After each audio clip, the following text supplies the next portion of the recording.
so I can be here near 7:45. It's only 7:45, but I'm still smoking on me a quarter of steak.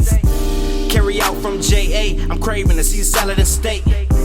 Comfortably, I can ride through my city cause my shooter's on alert and prepared for the snakes. Running blue lights, no need for a nigga to pump my brakes. Speed limit 35 and I'm doing 5 under headed to my estate. I done made my rounds, now it's about to go down and your lady sound good on my plate. I can afford to wine and dine cause these pockets got what it takes. I'm a Henny sipper, Benji getting bag boys, serving niggas daily, fuck a task force. Well respected, and I made it out the struggle. You better believe it was off the muscle. I do what I do, just like the last name of Nipsey. Hustle. Riding through the city, top lit down, smoking on something so loud. And I know you see me when I ride by. Oh, you will when I come around. Getting money, bitch, I'm getting money. Oh, you will when I come around. Getting money, bitch, I'm getting money. Oh, you will when I come around. My battery at 15%, and I just bagged the baddest bitch with the dopest country accent. She got very little time to call, cause his phone is slapping. And I just want her for one night, no attachments, cause I'm a tad bit caught up in my lifestyle, but I go maggot. Money magnet, cop the work, bust it down, didn't bag it. Put it in a town near you if you asking for it. And I don't mind buying a bitch Michael Kors. Fuck her good till she nice and sore. Make her run to the store, then we back for more and more. I'm a money getting, take your bitch on record. This fat nigga slick as all she know better. Well respected, and I made it out the struggle. You better believe it was off the muscle. I do what I do, just like the last name of Nipsey. Hustle. Riding through the city, top lit down, Smoking on something so loud. and I know you see me When I glide by, Oh, you will when I come around. Getting money, bitch, I'm getting money. Oh, you will when I come around. Getting money, bitch, I'm getting money. Oh, you will when I come around. All right. What's up, everybody? It's your man's Ray Bands, that nerd from the Burb. And we back in this thing, man. Thursday night grind, man. Just that one grind Thursdays, brought to you by OurWAY Media Group, man, courtesy of Zone Talk. We got a special guest in the building, man, a filmmaker, man, with a notable piece of work, man, that definitely has the at-home fans really raving about the content, really raving about this piece of work. So we're gonna definitely do our part to get into things, man. Y'all keep yourselves locked and loaded. You know who it is, man. That nerd. Be right back. Get busy.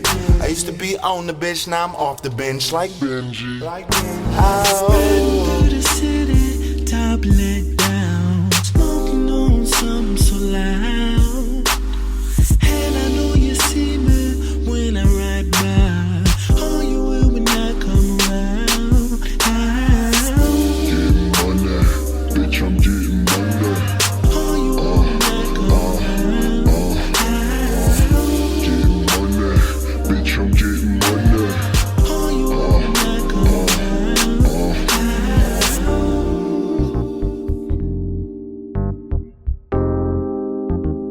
Dirt. All right, folks, we're back. What's up? What's the word? It's your man's Ray Bands, that nerd from the Burb. Thank you all for tapping back in, man, locking in with us. You know, out where we at, doing what we do. This is a new episode, man, all the way out here in Mount Clemens at the Club Legacy. If you haven't been to Club Legacy, you're missing out. It's a very luxurious building. 2 floors of fun, man. Event space, man, and hold a maximum about 700 folks in this thing. So if you or anybody you know is interested in the new year and starting it off right with a fabulous party, make sure you tap in over here with the guys at Club Legacy and get yourself booked in, man. It's a great great space for any type of show that you have going on. If you haven't already, make sure you go over to Instagram. You can tap in with the Zone Talk OurWAY. There you'll be able to find out clips and feeds and all kinds of stuff that we be doing over there on the gram. Also, you can find us at OWRadio247.com. You can also get us at OWTVplus.com, so you can find out more details about what it is that we offer, services that we provide, and things that you can do to get involved with us. Don't forget as well, OurWAY Radio on the Instagram. Hit us with a like, follow us, we'll follow you back, maybe. You never know.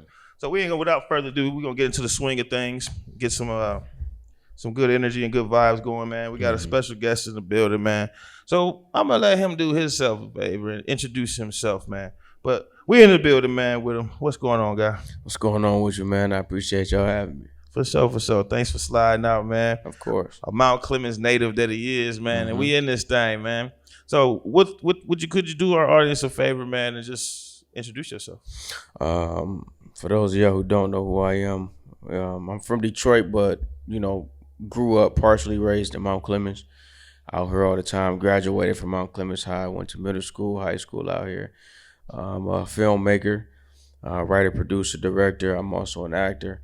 I started off writing music, and I just kind of ventured off into something, 10 times bigger. So, as time progressed throughout the show, I'll reveal a little bit more about, who I am and what I do. Right on. Yeah. Well, I'm at awe to, even having somebody like this in close vicinity. As a director or a writer or even an actor to, go out into the world and actually take an idea and then make it to film. It was so far-fetched back in the gap. You look at the history of it, you couldn't just grab a camera like that. You had to have the big reel roll on that joint, man. You had to have a dark scene. You know what I'm saying? Yeah. But now video content is very simple, or at least it's not as much technology to keep you from doing it. So, Dakei Harvey, man. I like to ask this question when dealing with folks that kind of come our way. Who is Dakei Harvey? Well, first I'm a God-fearing man, and that's just straight out the gate. I'm a God-fearing man. Second, I'm a family man. Third, I'm a visionary. And fourth, I execute. So for me, I think all of those pretty much sum up who I am in a nutshell. And then you have like little sub categories, but I think overall, I'm God-fearing, family man, visionary, and executor. I like that, man. The father man part, you have to, be blessed with that and understand what that means. Absolutely.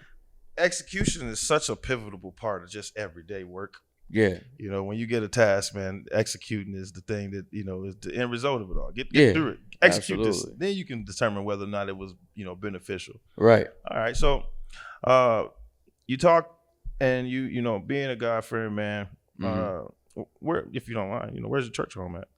Right now I'm at Restoration by Christ Ministries. Love the place, man. My family, we all attend. I've been going there for quite some time, and I think it's safe to say for me that that's definitely my permanent church home. It's out here. It's out in it's on Frazo. Out there by it's close to the Walmart. Right on. Off Gratiot. Oh yeah, man. You get full from the word. It's intimate. Very family oriented. Yeah. You don't got to worry about where your tithes is going, your offerings going. That do be the people problem. You know what I mean? So, a man of integrity, woman of integrity. So, some places you don't necessarily, it's hard to receive from because you look at the lifestyle that people live.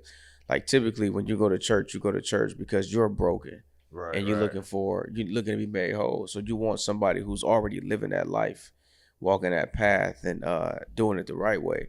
And when they're not, it's tough to receive from them.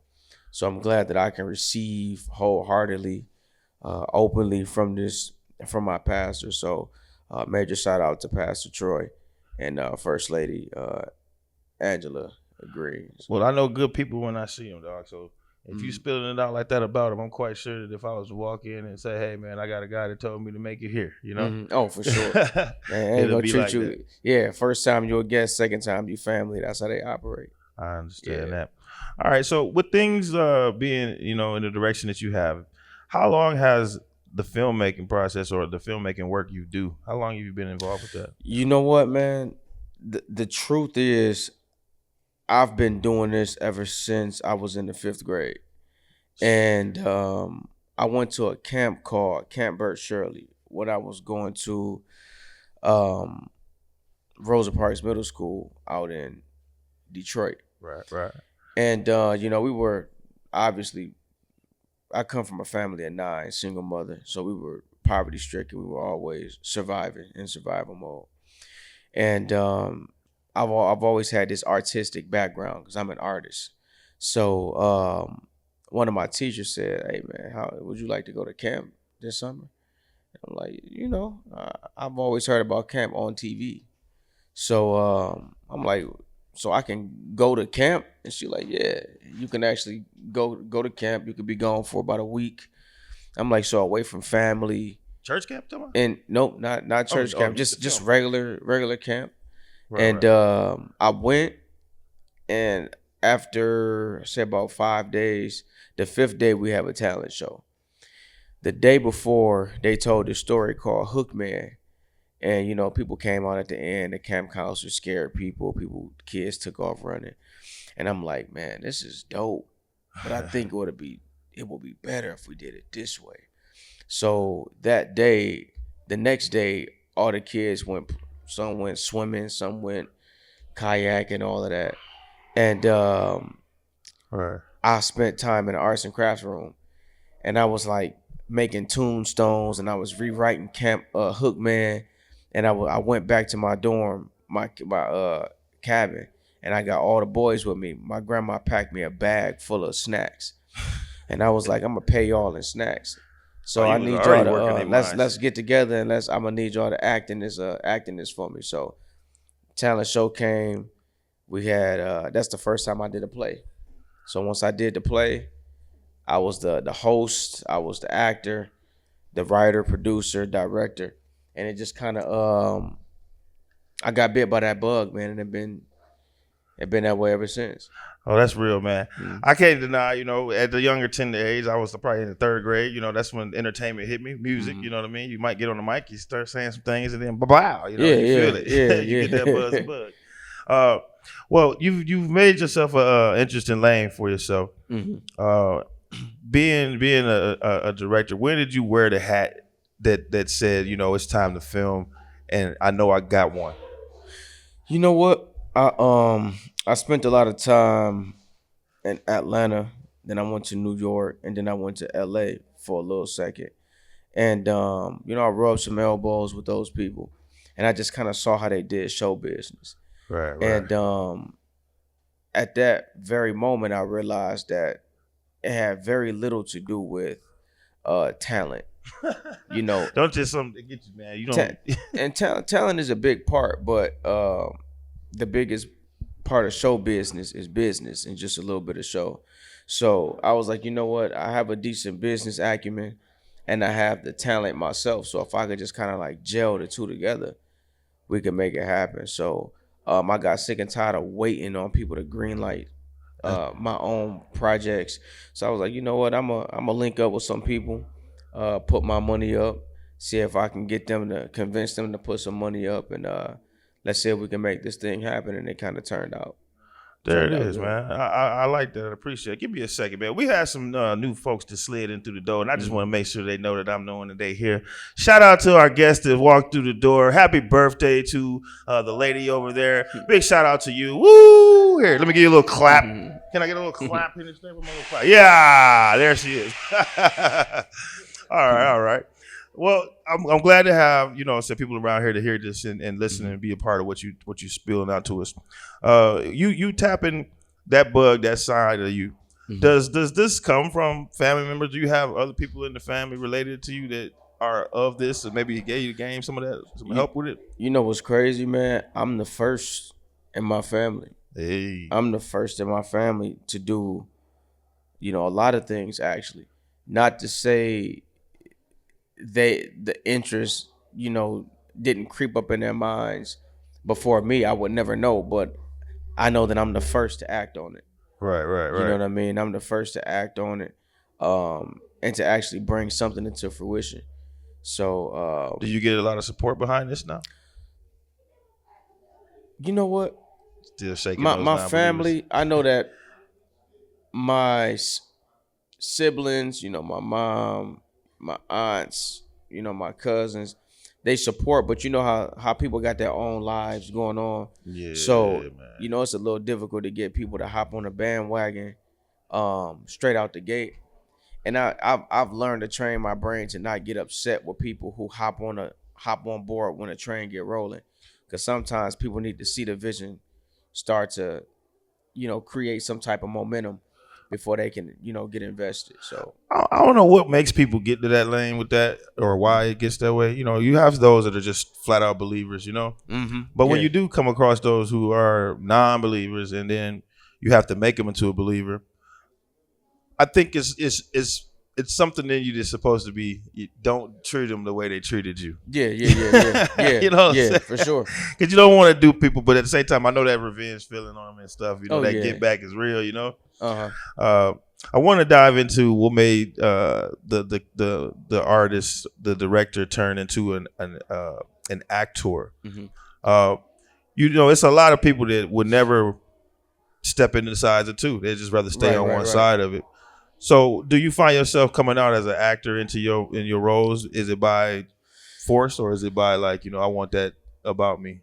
You know what? I wanted to be in front of the camera first. And then when I saw, being behind the scenes in the industry, when I saw what all that entailed, and a lot of things that people had to do to reach a certain level of stardom, it kind of turned me off. So I was like, you know what? I want to duck behind the camera. I want to be and then that's where a lot of the money is anyway, to be honest. It's in ownership. You know what I mean? So, but for me acting in this film, it was a mistake. You know what I mean? It was to save cost. You know what I feel that. That's what I was wondering. Is it by accident? When paying a lead actor was it's steep. So I was like, you know what? We're gonna save some money. I'm gonna just play the role. I know the script better than anybody because I wrote it. So I'm gonna go ahead and play this role and save some money. And a lot of people ended up liking the way I came across on camera. So it was very subtle watching you, man. And we're gonna get more into it, but before we do, let me give you a chance to breathe Woosah a little bit. I know it's a little bit of woo in this thing. So y'all take a second, man. I got a special guy in the building, man, to be doing his thing and whatnot. And he come from way out the way. You feel me? Come on in, Chief. It's me? Yeah, I want you to hold on. We're gonna bring this guy up out here on the scene. You can still just chill there. We're gonna catch him where he at. But y'all keep yourselves going, man. Tap in, Zone Talk, OurWAY off of the gram, and you know what to do, man. Keep it locked. It's your man's Ray Bands, that nerd from the Burbs. Be right back. Home record, text her phone, his own sex, a microphone checker. No microphone chest, no chase with this Henny. Dick all in her face, I ain't afraid at all. I got bars, plus school buses. Y'all be talking pies and bells, while I be stuffing bowls and 12 grams I sell. Dish off like Sam Cassell. Him by 9 and gone by 12. Shout out to my clientele. Benji, baby. Benji. You know I keep it. Benji, baby.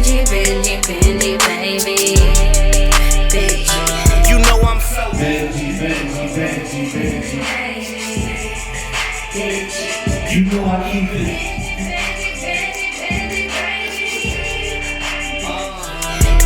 I'ma do it, cause you ain't never been no pussy nigga. I watch you come up, now you on the rise.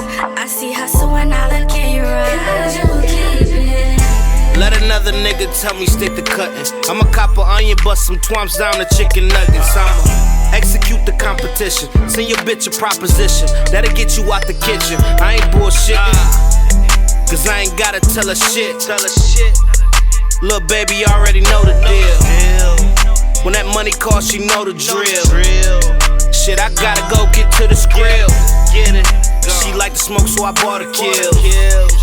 I prefer Henny, so she bought a chill. No fussing, no fighting at all. Just wet pussy that I'm piping.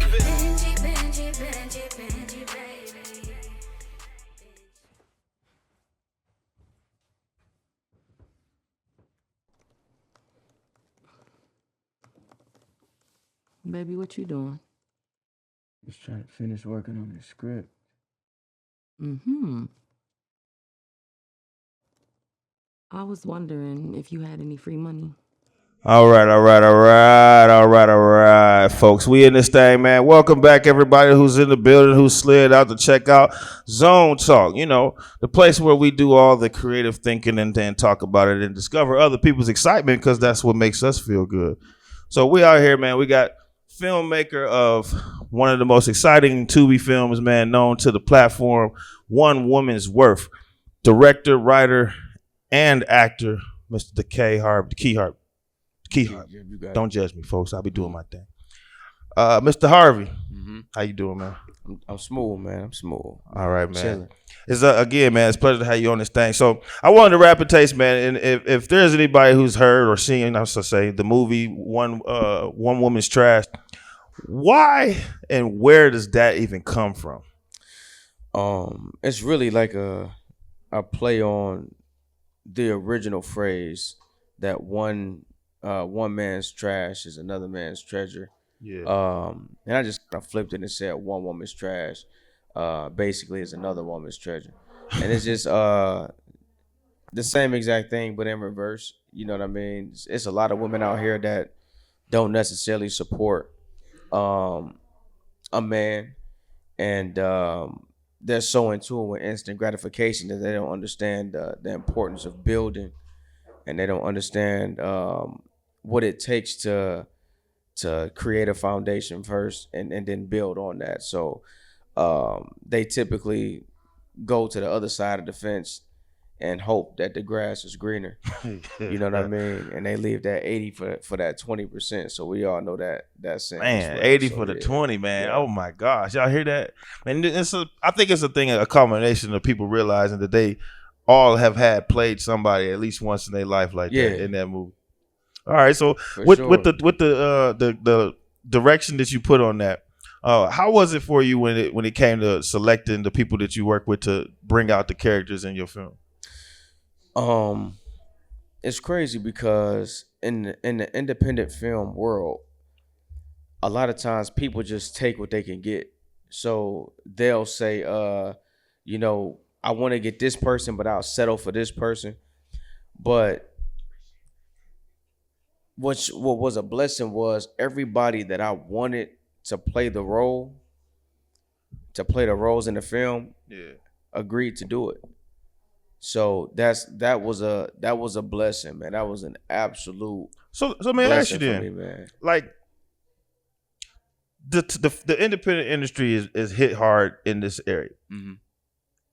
You saying that you asked somebody to do that, like most people, or a lot of times you be trying to get on with something and everybody want to see all the proof, you all of this and all that. Yeah. And you talking about they jumped on the first flick?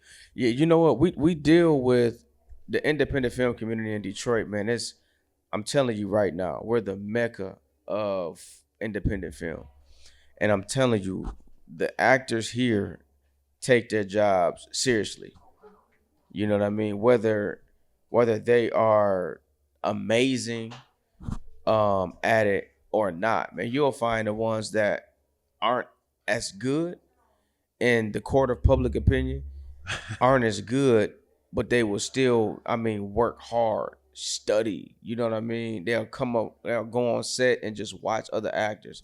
And you can't do anything but respect that. So Wholeheartedly. I only wonder, do the people who are involved, are they saying to themselves, because of the eye on Detroit right now, you can almost say it's just as big or bigger than Hollywood right about now. And so when people, walking into these realms, it's almost like as an actor, you need to just be literally trying to find out who's got the plug and then get in their movies. Man, you know what? Truth be told, Hollywood is watching Detroit. I know that's because what I'm saying. They got all of the quality and all the good lights, camera action, and all the top notch actors, but they don't have the grit and the realism in their films. So here in Detroit, shout out to my peoples over at Moolah Films. One time for Moolah. The way that they capture the realism in their films, it blows my mind, and it inspired me to do.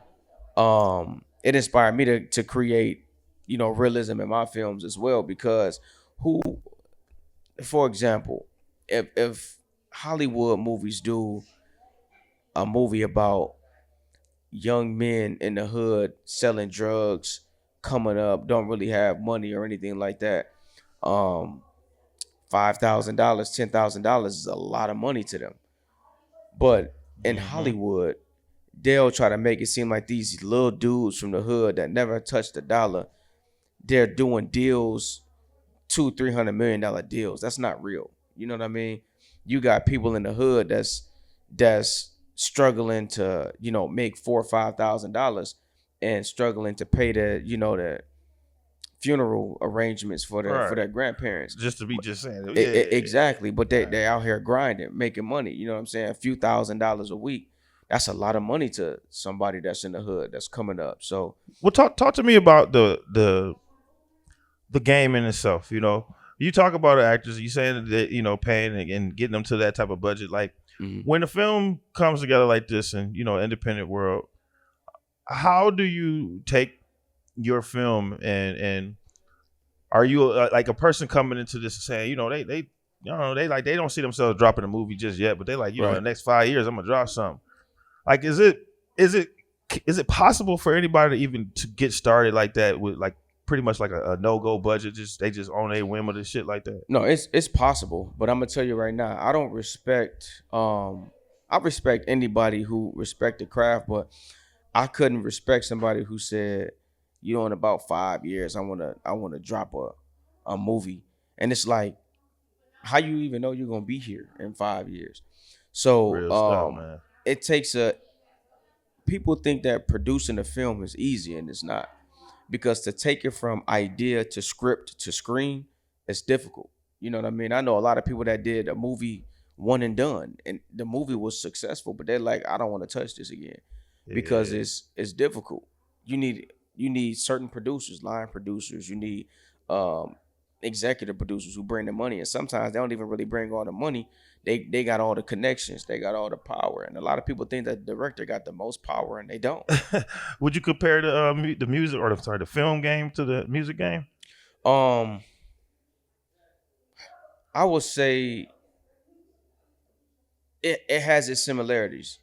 It does, because at the end of the day, anywhere, the person who puts up the money gets the lion's share of the pie, right, unless your resources is congruent to the amount of money that they're putting up. So you can be Rihanna and not put up a single dollar, but your status alone will bring money. So it's that even balance. So you can still be an executive producer without putting money up. All right. You know what I mean? I see all the credits that roll when things roll, and you look at all these names that go into a film like such. Mm-hmm. Your films, and being on the independent side, you've had to wear more than one hat. Yeah.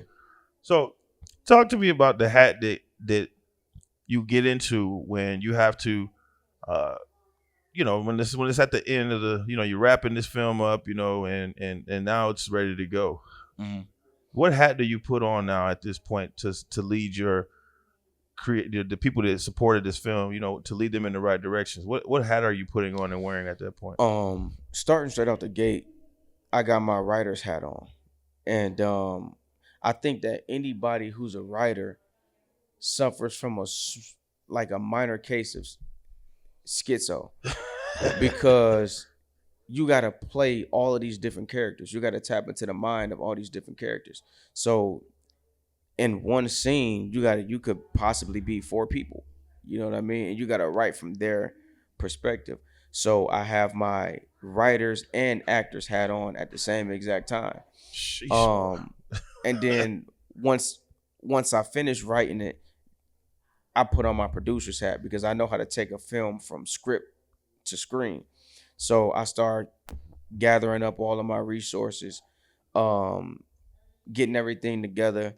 And once we start filming it, now I got my actor and director's hat on, because not only am I responsible for bringing one of these characters to life, I'm responsible for getting everybody on one accord and bringing out the tone of the actual film. So do you have a lot of problem with people like this? They can't be quiet when you're trying to make it, or they mess it up and you got to really cut into the situation. No, not like that, like this. You know, doing that. You know what? What was the first part of that question? You like, said, do you have to cut into them when you like, hey, I need y'all to pay attention on this set, man, on this particular, like, do they find it, or more actors serious about themselves? You know what? Most actors are serious about it. And for me, I think that when I step on set, my demeanor commands respect. So I put a lot of time into writing the script, producing the script, getting money together. So when I step on set, I expect everybody to be respectful of that, because I think that being mature is like, I'll fire myself if I can't if it ain't right. Yeah. So I won't hesitate to fire somebody else, you know what I mean? And I do it with love. But I don't have time to waste, because on a film set, the more time you spend, the more money you spend. That's the part. You know what I mean? So the makeup days cost money. So I try to make sure that I establish that straight out the gate, so that when we come on set, everybody is serious. Like, it ain't no playing around. We want to get right to it. What's a normal shoot day for you? Like, how long does that last? Man, that thing can last anywhere from 8 hours to 16. And sometimes you can go 24 to 36 hours. Like, it's like that. It get like that, especially when you trying to, if you behind on a scene, or throughout the day you forget something, and you down for 3-4 hours, and you got people that's there that got to come back the following day. So it's like, oh man, damn, you wasted money. You know what I mean? So it's like, we gotta get this done. Oh yeah. You can knock a film out in 8 days. You know what I'm saying? If you got a script, like 100 scenes. This nigga said 100 scenes. Like, it's not a little bit. You could grind that thing out, and you can do about 10 scenes a day. That's crazy, but it's possible. I think about it like that when you say that. I get boggled in the mind when I know I got show, like, you know, stuff that needs to be edited. And when you talk about 100 scenes, I think about just what it take to, you know, back to back shows like this, and then the editing of that. You know, I had to resend myself back to the conversation, find out where my mind was at, and then make it, you know, with understanding. But for the type of filming and the type of production. Mm-hmm. Not only with the camera, and then, you know, the quality that you're looking for, you know, then you say you got to have the quality actors, and your actors have been on point. Are you one to say or to seek out the actors that are generating their buzz, or are you looking for the people who are just fresh off, in a sense, you know, and trying to bring those names? In this industry, I'm gonna be honest with you, you kind of need a little bit of both. It always helps your film when you get an actor who has this cult-like following that will follow them through, you know, to the end of the world. Yeah. But it also helps to not have so many of them in the film, because it could take away from the seriousness, from the realism of it. So I try to have an even balance with getting, you know, 1, maybe 2 or 3, you know, faces that are well known, and I try to, you know, combine them with some new talent. You know, I like that. There's a lot of new talent around that are finding people like you, or they see the Tubi platform, mm-hmm. and they realizing that maybe these people are a visit away, or down the street, or let me go out here to these events. Right. Are you intentional when you think about locations and stuff like that, and how you want these things to come off to people? Like, is it like, do you ever do it like, I want this to be, I leave this mark on this look here, or like, what's it like when you decide to pick? I'm very intentional, but I'm not married to anything. You know what I mean? Yeah. I'm very intentional, but I'm not married to anything, because in film, you gotta pivot on the fly a lot of times. I mean, I cut scenes all the time. I get out there and it's like, I don't really need this. We can get the story done without this. And sometimes I write scenes on the spot as well. So if you get married to something, now you're operating out of emotions, and it's best to leave your feelings out of it. Yeah. Because you might be working with a director or an executive producer, or your line producer might come up to you, or a project manager might come up to you and be like, I think we can get the story told without this. But if you're married to it, like in your mind, you're not going to want to relinquish control of that. And now you're wasting time and you shooting unnecessary scenes. And so for me, it's like, I do have certain things where it's like, oh, I got to have this look for sure. But I think more often than not, it's like, I like to pivot. I smell you on that, dog. Like ain't nothing like that, man. Brother, man, got to be able to get it off the pivot and, throw up a nice little jump shot on that. Sure. Ass, you know what I'm saying? We're going to get into some mix about the new project that you got waiting to come out. Mm-hmm. But we're going to take a little breather here, man. Get some moose in this thing, man. You know what to do. Tap in with us on the Zone Talk frequency and get with your peoples. You know what I mean? Put your people on. That's what they say. It's your bands, Ray Bands. Be right back.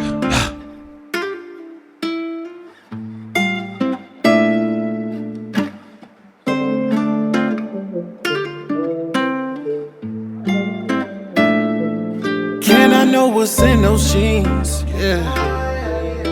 Is it Savage Fenty? Oh, it's made by Fendi, can I know? Yeah. I gotta know. Just like it's show and tell, reveal yourself. Don't like no confidence, gon' feel yourself. You so independent, shawty do for self. But one thing I know, I won't below the belt. Can I have what's in those jeans? Yeah, yeah. Is it Savage Fenty? Oh, it's made by Fendi, can I know? Yeah, I gotta know. Yeah. Take your clothes off, then the lights low. Show the ice cold, only I know what's in those jeans. What's in those jeans? The structure of your body, you were made for me. Slim, thick, shawty, bring those curves to me. Can't help myself when you walk away from me. But when you walk away, it's those jeans I see. Could you tell me? Could you tell me? Could you tell me? Could you tell me? Shawty, could you tell me? Shawty, could you tell me? What's in those jeans? Is it made by Pink? Oh, it's Savage Fenty. Maybe it's Fashion Nova. Oh, it's made by Fendi. Oh, that Gucci Louis. I know you got that Prada. I know you love Chanel. What's in those jeans? Is it made by Pink? Oh, it's Savage Fenty. Maybe it's Fashion Nova. Oh, it's made by Fendi. Oh, that Gucci Louis. I know you got that Prada. I know you love Chanel. What's in those jeans? What's in those jeans?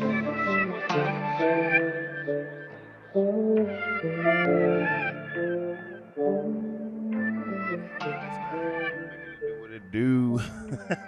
What's up, everybody? It's your man's Ray Bands, that nerd from the Burbs, and we back in this thing, man. Definitely appreciate everyone that has tapped in, who has locked in, who is loaded with us. If you are online and you tapping into our frequency, man, we definitely appreciate it. It ain't easy, but somebody got to do it.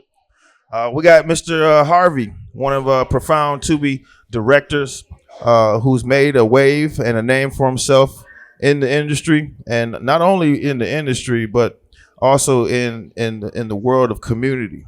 From what I understand, you are somebody who's put a lot of energy into off the camera things. Mm-hmm, of course. Talk to me about who Mr. Harvey is off the camera and the projects that you are involved in.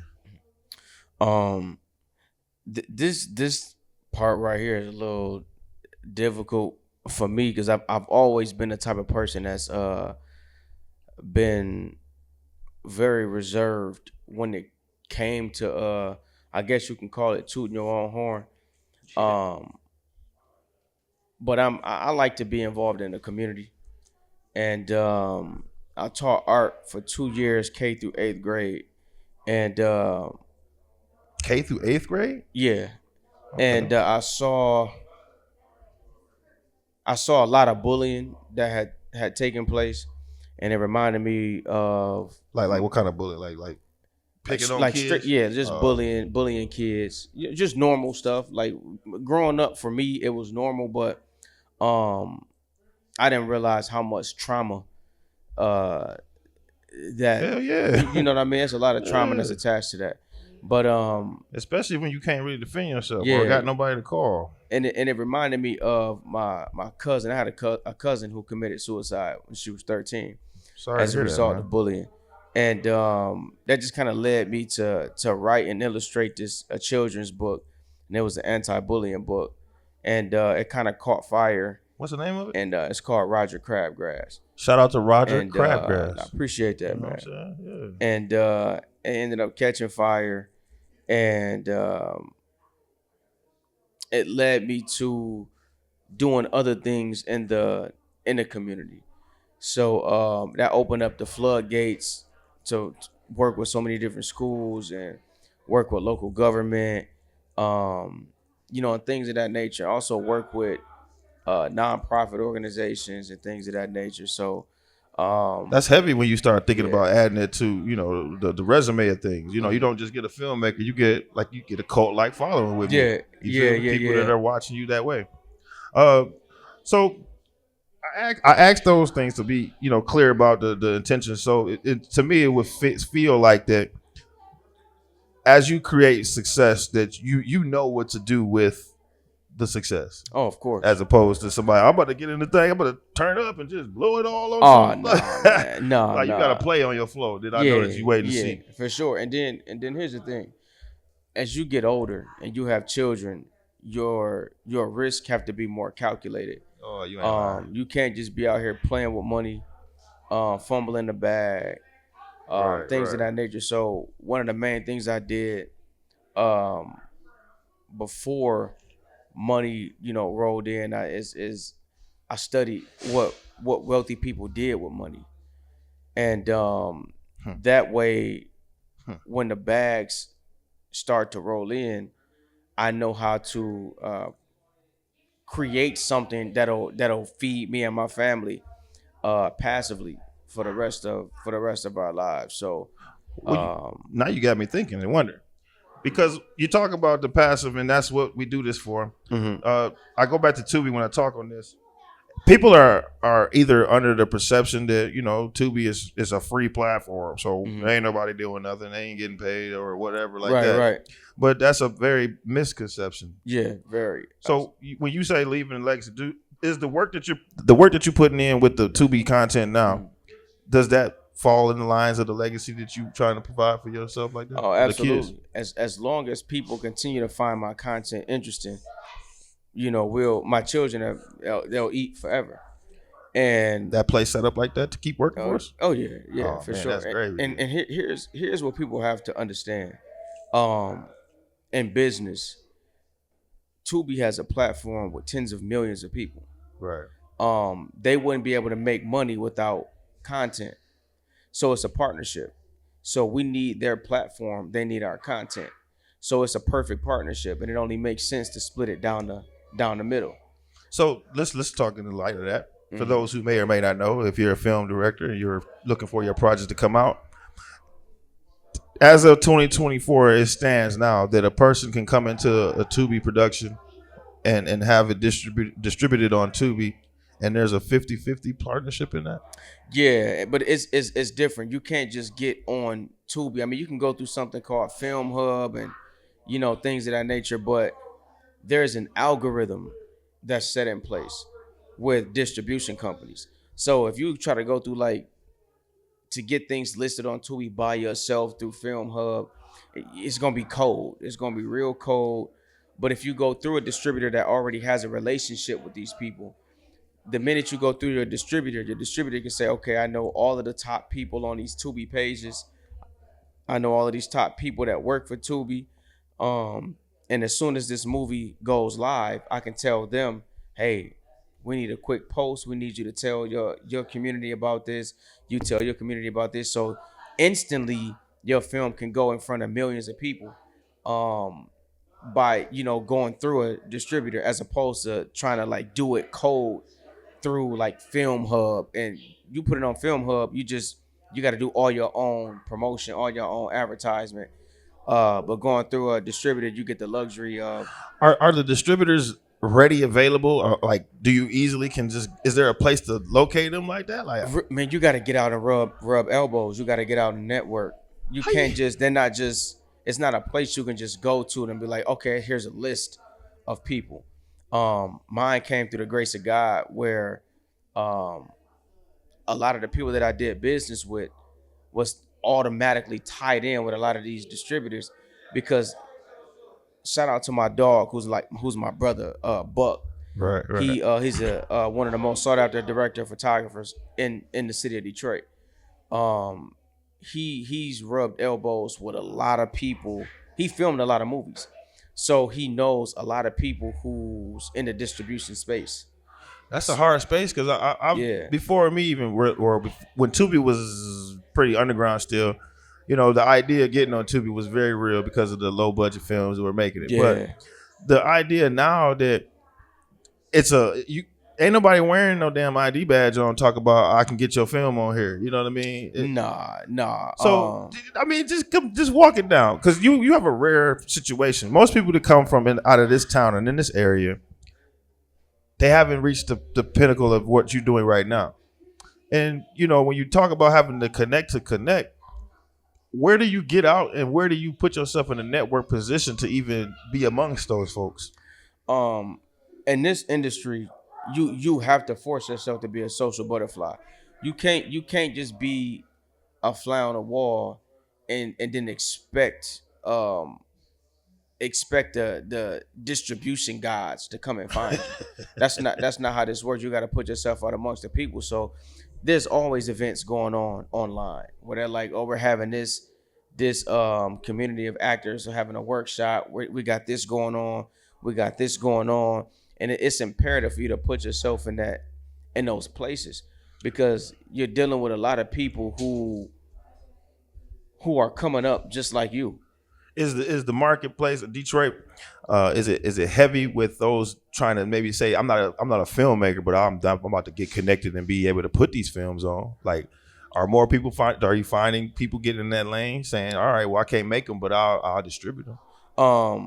The distribution space is not as easy as people think, because you have to automatically, I mean, you have some exceptions, but for the most part, you got to automatically have a catalog of films to distribute. Like, no aggregator like Tubi or any of these other, they're not going to work with you and all you have is one film. But that's what, how long it took me to make that one film? I mean? So yeah, that's my one film. Yeah, but if you're gonna be a distributor, you have to have a catalog to distribute. I did actually. You know what I mean? Right. Then they're not gonna make you a distributor if all you have is one film to distribute. So yeah, you have to, and like I said, you do have some cases where, say you have your own, you made like 5, 6, 7 movies, and they've all done well miraculously in the Tubi space. Now you'll have somebody individually from Tubi that might reach out to you and say, hey, we want to do something with you personally. Right. But you got to already have some skin in the game at that point. That's the part. It's like anything. You got to have experience on the job. Man, fuck you talking about? How I'm going to get experience if you don't let me on? Yeah. It takes me to wonder now, with that experience, it's led you into more productions. I see you've had some activity in some of the more profound titles, McGraw Ave. Yeah. Now I'm noticing that this role that you in here is another title on the H block. Mm-hmm. Yep. All right, so that must be some sort of a spinoff in a sense, yep. Right? It's the prequel to the original McGraw Ave. So if anybody follows the characters, Luger. This is Luger before Luger became Luger. You know what I mean? This is before, murder came into play. That's the side of the story. It's before all of that. This is when Luger was like in grind mode. Yeah. Becoming Luger. So and I got to play the villain in this one, which is dope. You know what I mean? I see you got a lot of people in that too as well, and it would, on an outside looking in, it looked like everybody like, dog, if they ever do something similar, I'm jumping on it at this time. So now you got a bunch of people that's like, I'm jumped on it. I take notice to professionals like the Icewear Vezo that I seen on screen with you. Yep. What's it like when you start coming into it and now you're working with these people who already have a social backing, following, success, and they're a part of the industry? You know what? I think it's different for people who don't necessarily speak their language. And if you're not considered some people be like, oh, you ain't considered a real nigga. You know what I'm saying? So Vez and Pay and Sino and Murder, they all rego niggas. Like, I'm just keeping it 100. They all rego niggas. They cool, solid. You know what I'm saying? And if y'all all, like, I'm from 6 Mile and Gratiot. Vez from the same area. So we speak the same language. So when we sat down and chopped it up, it was almost like we knew each other. For a minute. It felt like that. What kind of role do y'all play in that? It looked like he was like dude, the character brother or something. He was the basically the kingpin, and we worked under him. Okay. So once he got locked up, the second person in charge stepped up, and he was all about power. He didn't want to make money. He just wanted to kill people. And my character was like, all right, we got to get you out the way because I only got in this industry for one thing, and that's to make money. And you deviating away from that. So we're going to have to conspire against you, and we're going to have to get you out the way. Because you play a real chill spot. It's it's hard to take away. Is this the actor I'm looking at? Because you play these roles like but that's in the reason why it's a love-hate thing for that character is you understand why he did what he did, but it's a street code to it at the same time, and it can be considered snakish. So that's where the love-hate thing come from, because he got a child, and everybody knows that this person got to go because he ain't trying to get to the bag. But the way my character went about doing it will be considered snakish in the streets, and he got to take account, for that. But that character, he's witty, so he can't. It's gonna be a little difficult to get him out the way. Well, in that play, you've now taken on several roles. In your mind and through your tenor in this, what's been the most exciting piece of content you find yourself putting out? I think the most exciting content I put out is aside from working with my fam over there at Moolah Films, is I'm just gonna have to say my own. You know what I mean? The one I just did recently called Dirty Pape, I filmed out here in Mount Clemens. I filmed at quite a few places. Where at in the Clemens? I filmed at a place called Basics Metals, where people go and take all their scrap metal. It's gonna be a bunch of shit in there that y'all just did. This in Mount Clemens. I've been living here all my life. I ain't seen none of that shit. We filmed at the legendary Shadyside Park. Oh, Shadyside in that thing. It's a part of Shadyside Park that people probably won't even recognize in the movie. What? Because I'm all about taking certain areas and with the angles making it look like it's not even there. You know what I mean? So people probably won't even recognize that this is Shadyside Park. But that's crazy. If you can make people think it ain't even in the Clemens. Yeah. But we also shot at the legendary Cold Chesters. A lot of people know about the Chesters in Mount Clemens. So what was that like in the Chesters? We trapped out of the Chesters over there. So were you around? Anybody around there? Was you there? Anything? When did you do all of this, man? Oh man, a lot of low key with it. That's all, dog. Low key with it. But and we. And it's a reason why we filmed over there low key. So I want to make sure that we respect, I just want to make sure that we respect the game. You know what I'm saying? So That's true. That's true. But it's a very realistic aspect to this film. So what's the movie Dirty Paper about? It's about a young guy who graduated from college with a master's degree, but can't find a job in his field. Oh, that's some bullshit. Yeah, it's a good one already. He got a master's degree in business and can't find a job, but he got a cousin that's in the streets. So he's able to utilize his degree to generate wealth in an illegal way. So they end up getting together and building one of the biggest drug organizations out in the city of Mount Clemens. And they stepped on some toes and with the wrong crowd and with the wrong group.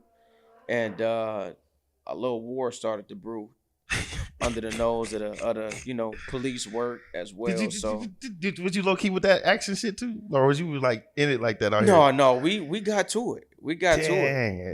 Did you have any problems out here like that? No, because when I'm tied in with the local government. So before I do anything, before we shoot prop guns or anything like that, I contact the local police department, the municipal buildings, city commissioners and things. Were they receiving? Pull on all my I pull on all my resources because I've become like a staple in Mount Clemens over the years that I've been living out here. So I'm very particular about my reputation, my integrity. So I make sure that I'm in good standing with that, so that times like this, when this comes about, I won't have any issues with getting support. That's because that made me wonder. Like I remember it was a time where you couldn't do half of anything or whatnot. Period around here. And then just alone in Detroit, they talk about no movies being filmed in Detroit. Ain't nobody getting no permits for none of that. And you wouldn't getting a lot of stuff. Then it came out with the Four Brothers and stuff, and now they're like, oh, that's some D shit. Okay. Yep. And then now here comes all this Tubi world. Now all these prominent areas. But bro, and what it relates to, this like location, we here in Mount Clemens, folks. So to have someone like this and then to shine a light on this area. It makes me say to you, how do you feel that the energy, you know what I'm saying, that this is a gem that's hidden, that this place, or what's the significance of Mount Clemens to you? First off, I have a soft spot for Mount Clemens. When I was living in Detroit, my grandparents always lived out here in Mount Clemens, so I kind of had the best of both worlds.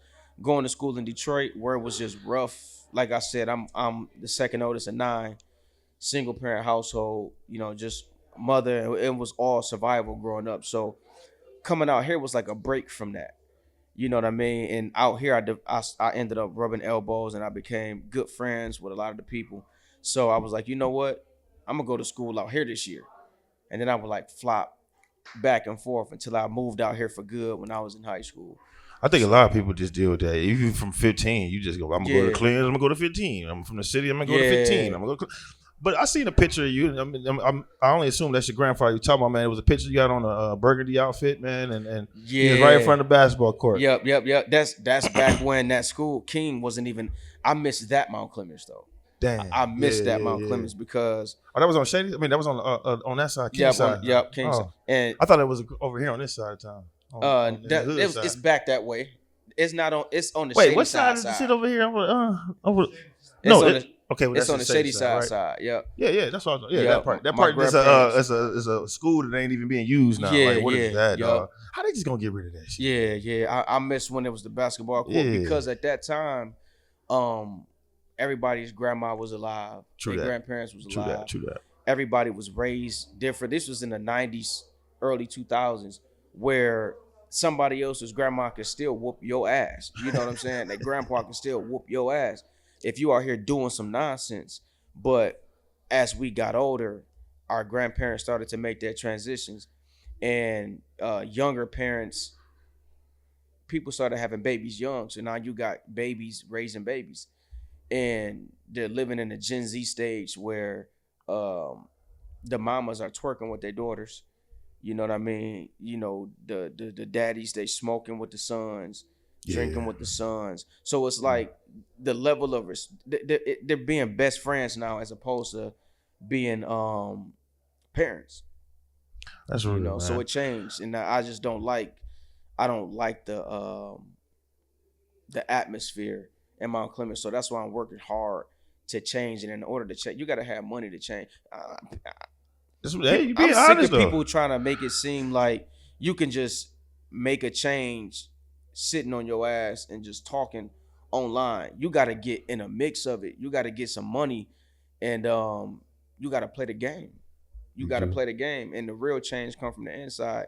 And to sit at these tables, you got to first know that you belong there, That and part. and money puts you in a different class. So money grants you access. So your name carries weight, and they know your name before your face. So if they like, hey, such and such is in town. Oh, I know he did this. I know he got this going on. Yeah, let's welcome him He's to the solid table. Pete, yeah. Let's welcome him to the table. So Well, I know it's getting a little tedious with you, and I don't want to. I know you're a creator, and I'm probably sure you working these hours creating some of your best work. I definitely appreciate you, finding the time, man, to come sit down on this moment here. of course, man. Of You know, course. when you talk about growth and changes and stuff like that, I'm straight up living proof of that, my dude. Mm-hmm. I can't just Twitter finger myself out there, and I don't just talk on that thing. I get out here and I deal and I bump elbows and shit with people, dog. Yeah. So I respect you wholeheartedly for that, man. And I you know, appreciate that. I appreciate. I'm gonna give my dog a big shout out, man. Shout out to big ass B Robinson, man. You always come through in the clutch, big dog, and you put people on. You know what I'm saying? You put your people on today. But he the one who definitely told me to pay attention to the dogs and the clams, and I was like, you know what? Let me make sure I do that. No, I 'Cause you appreciate saying that, so. man. In anything Mount Clemens related, man, it ain't really much people got to do to get me on board, man. I'm gonna always support. There it Always is. support. Anybody you want to give a shout out to, man, or whatnot that you want to talk about real quick? Man, at the beginning of this year, this is the crazy part. At the beginning of this year, I told, my girl, her mom, just my family in general, this is gonna be a year of building. It's gonna be hard financially. It's gonna be hard, everybody gonna have to sacrifice. Mm-hmm. So I wanna give a major shout out to them because this year, I wrote 6 movies. We filmed 2 of them. I single-handedly built two businesses from the ground up, remodeled facilities at one of our facilities, and it was tough, all on top of losing 2 of the most important people to me this year. So I just want to give a major shout out to my family, my girl, my kids, and the only reason why I'm not saying names is because I'm just real big on privacy. I ain't hiding nothing. I ain't ducking nothing. They see me out in public with my kids and my girl. I just don't like to put names out because people they get to researching and start reaching. I'm the biggest protector of my family. So Gotta be, dog. I It's keep yours, that, man. You know It's what I yours. mean? That's understandable, big dog. I respect your hand on the game you got right now. I hope that if you are looking for any talented individuals that you don't overlook them as you grow. Mm-hmm. If you could though, let me know what type of people are you looking for when it comes to getting on your team. As far as my team or being a part of a film, Maybe part of the film, I should say. you just got to be hungry, man. As long as you hungry, I can work with you. Even if it don't matter if a person's like, man, I never acted before. All this is gonna take is 10 minutes of me talking to you, and then I can write a character around your actual personality. I'm not gonna make you act. You know what I mean? Yeah, because yeah. a lot of people they get scared when they have to act. But if you could just be yourself on camera, you straight. So as long as you hungry, man, and you got a good heart, a good spirit, the door is always open. I work with anybody. It don't matter who you are. Like I said, That's as long good. as you got those qualities, we solid. Okay. Well, so y'all hearing that, y'all peeping game. If you want to tap in, Mr. Harvey can be locked in at where?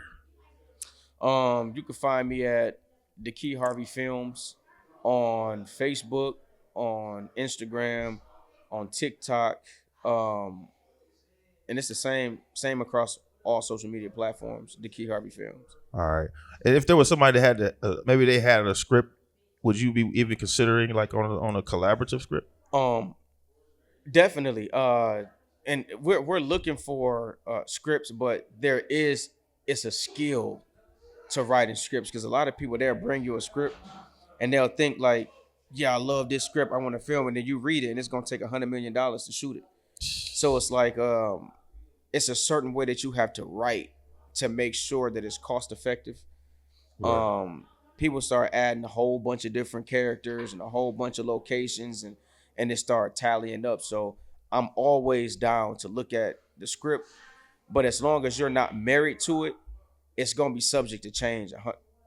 Almost always, 99.9% of the time, it's gonna change, because we gotta structure it to where it's filmable. You know Understandable. what I mean? And some people don't understand how to actually build that structure. They don't understand. And no, then there's a structure to it as well. So, I understand. I've seen quite a few scripts and then talking to people who actually come to, oh shit, that's what it's supposed to look like. And now they like, I'm going off to the races. So. Absolutely. And I got ripped to shreds. My first script that I sent to Hollywood, I felt like I got a whooping, man. I got ripped because I wrote it in Microsoft Word. It was like, what the fuck is this? That's how they know. I mean, ripped, tore to shreds. You know what I mean? And I was embarrassed. But it was a good teacher. Good curve. That's all I can be. A great curve. All right, man. We're gonna let this thing roll out, man. Go ahead though and lead the folks with one thing that you need or they just know about Dakei Harvey or about the game, if you have. Just know that it's a lot of business and a little bit of show. Whole lot of business and a little bit of show. There it is, folks. We out here, man. We on that one grind. Thursday nights, man. Club Legacy, downtown Mount Clemens, man, at the beautiful, beautiful Club Legacy on 77 South Main Street in Mount Clemens. Don't forget, if you have a party or a shindig in the 2025 season, man, get yourself over here and think about it. Think about the spot. Think about the location. Don't be afraid to book with it, because we do enjoy quality events. So keep yourselves abreast, man. Don't forget, tap in, man. We got a special guy, man, finna hit us over the head with a closing deal, man. It's my guy, Fat Cuz. You know, you got to be pretty special to get somebody like Fat Cuz out the house, man, on a Thursday. You know what I'm saying? So y'all, if you haven't already, man, hit that catalog, hit every song you can, man, turn that and run that shit up, because we about to blow it all out this year, man. Let's get into it, man. Dakei, thanks again, my brother. It's your man's Ray Bands at Nerd for the Bird. Shout out to Trust CO, man. The Big School, y'all already know, man. We do what we do. You know what I'm saying? But we'll be back, man, on the next episode. I'll holler.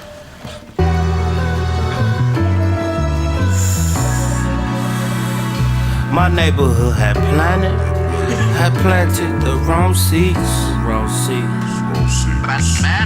Unity is all I need.